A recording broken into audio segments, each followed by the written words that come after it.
I'm a smiling sinner, a sinner in my grave. But don't do with spirits, they never buy. I remember at the time we were so bitter towards each other with blaming and trying to figure out how come it had all gone so badly wrong. Why are these chains around my neck constantly?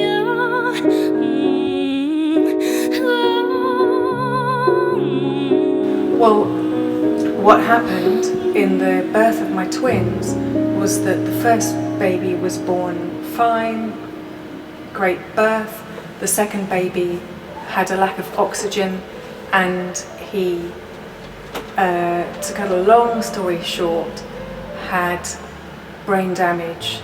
It wasn't sure then whether he would be able to recover. He was severely ill. He was having apneas, he couldn't swallow, he couldn't suck, he couldn't move, he had epilepsy, he had the cerebral palsy, he couldn't blink, he had an unconceivably difficult life, and yet he was still alive, and it wasn't sure if he would improve, if he would recover, if he would. Best case scenario was he may just be a clumsy adult. It was intensely stressful having a disabled child. He needed drugs, he needed care continually. Whenever we needed to go out, if it wasn't taking him, it was getting respite and having community nurses come in. He was continually having apneas where he would stop breathing, so it was horrendous. I mean, at the same time, there was a whole load of other stuff going on about the legal situation of what had actually happened at his birth, and that was a whole other nightmare happening. So we were living in a nightmare for those whole 9 months while he was alive and yet kind of dying.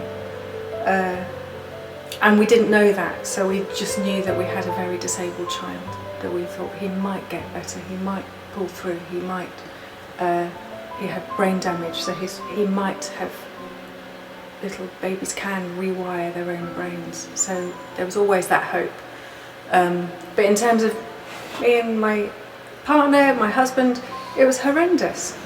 And at the same time, my partner's business was under intense stress. He had left people in charge who were then leaving and juggling one healthy twin with one disabled twin. So then had apneas, and they became worse and worse, and his condition didn't improve. And when he was 9 months old, he died.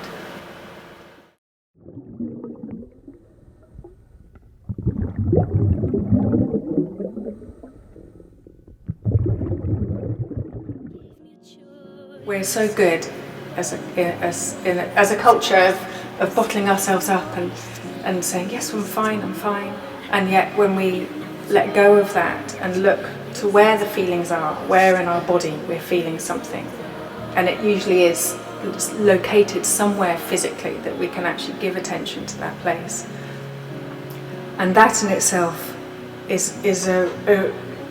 brings a whole kind of alignment of strength and force, of giving attention to our body, of being able to see what's happening and where it is and what the feeling is, and giving it shape and giving it texture and tempo and giving it expression. And so for someone coming in feeling grief like I was, being able to feel the weight of that, to give that breath, to connect in with the archetype of grieving mothers in the whole of history, to know that I'm not alone in that place of having lost a child in a horrendous situation. That is amazingly supportive. It kind of moved me beyond space and time and gave me a whole network of feeling connected as a human being going through something that I didn't want to be going through, but I was. And so I think for any of us having any feeling of any crisis situation, we're not alone. It's likely that it has happened before. And so moving with it is an incredible way of bringing ourselves into a simple place of humanity. For in this temple, I feel no torment. So doing this dance practice at that time of great crisis in my life was a way, and I saw the dance then as a way of really coping with everything I was going through and the torturous situation I was in, and then how realizing that I could deal with it and I was going to survive it and I was going to cope, and I was resilient and resourced. And that was one huge way, and seemingly very simple, of going into a movement session, moving and feeling all the feelings and being able to express that, and then going home and carrying on with what needed to be done. And I have now become a teacher of this work, and really I was shaped by that time. And it was that time when everything was in complete crisis, when I saw that this movement practice was way more than I had imagined it was, and it was a way of really seeing things from a whole different perspective, and all the things that we're stuck with, of moving through them and transforming how we're feeling from one situation into another. So on the one hand, the dance it can be a space of letting go of a cathartic release, of having all of those feelings and just being able to express them and shake it out. And within that, then there's kind of nuances of ways of expression, ways of kind of cellularly remembering how we're feeling when we're not on the dance floor. So the idea in Open Floor is to take it from the dance floor into life. So it's more than just doing our dance, it's finding ways of moving with how we are and being as attentive to that, so that we can do it in an ordinary situation. We had good support, we had good therapy, we had friends, we had one healthy twin who then would who I think I was living for and keeping myself intact for. Our community nurses were also giving palliative care to our neighbours who were in a strangely similar situation. And after months of hearing about our neighbours, eventually, through somebody else, we met these neighbours, and so that was an enormous support, having another family in a really similar situation, going through something that we could relate to, and so we kind of developed this fantastic relationship with them, and really got ourselves through with the bleak times of really being able to support each other and have quite a sort of kind of black humour about some of the things that just seemed unimaginable and that we were all dealing with, and so that was really supportive. Dancing and going to Five Rhythms, I had a local group. My teacher there was incredibly supportive. That was amazing. I think often we think if we're going to give feelings attention, they're going to get more fixed, and yet it was a way of really working through feelings and giving feelings expression, and then I would be able to go home and function. And I'm so good at being civil and contained and coping, and so there was a way of just undoing all of that and getting really messy and letting go of of those feelings, and then feeling that I could carry on again.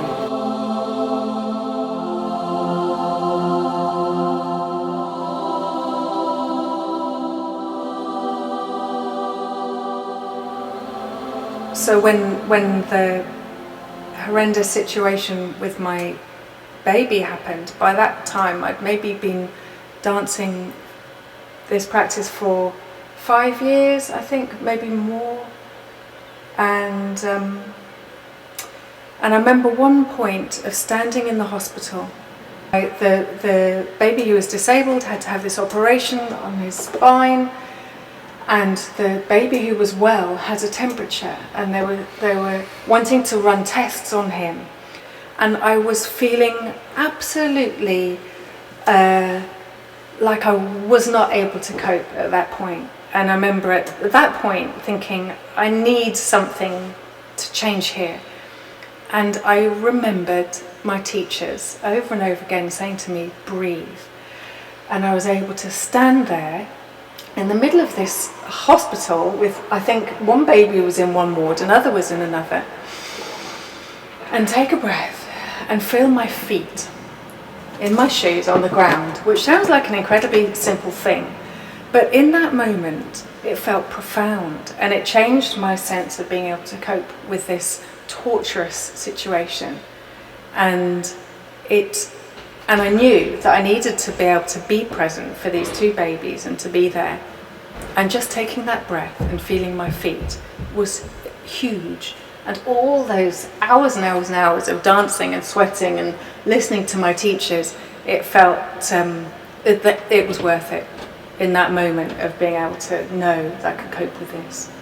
It was tempting to collapse into the grief of it. It was tempting to say yes to the sleeping pills they were offering me. We had a really good therapist at the time, and she helped us enormously, particularly with seeing that we are different and the amount that we were trying to change each other. And she helped us to see that the only person we could change was ourselves.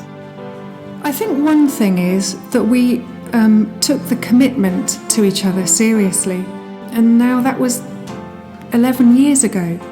And we are now a really strong, well-resourced, resilient couple. We've been through this huge amount, and we love each other deeply. I can't imagine having a better relationship than the one we've got now. So even though we're a regular, ordinary couple, I think we have done amazingly well. Having the therapy of going to talk to someone was a way of making sense of things, and you being in movement was a way of moving with that really didn't make sense, of the kind of really giving expression to that was beyond my realm of making sense with anything, and to change the way I looked at things. So actually I think the two worked really well together. My husband really supported me to do the dancing. He would look after the babies while I was doing that. He would reorganise his work so that he could support me to do that. And so that really helped. That really knowing that he was supporting me to feel my feelings in a way that was very different to how he was feeling his feelings and how he was coping. People told us that it was a rare thing for couples to stick together, and maybe that helped us somehow feel like, oh well, we're gonna buck the trend and we're gonna stick together. No, sick babies don't need to cause divorce, and maybe if the resources are there, lead to couples being strengthened together and finding a way of deepening their bond together.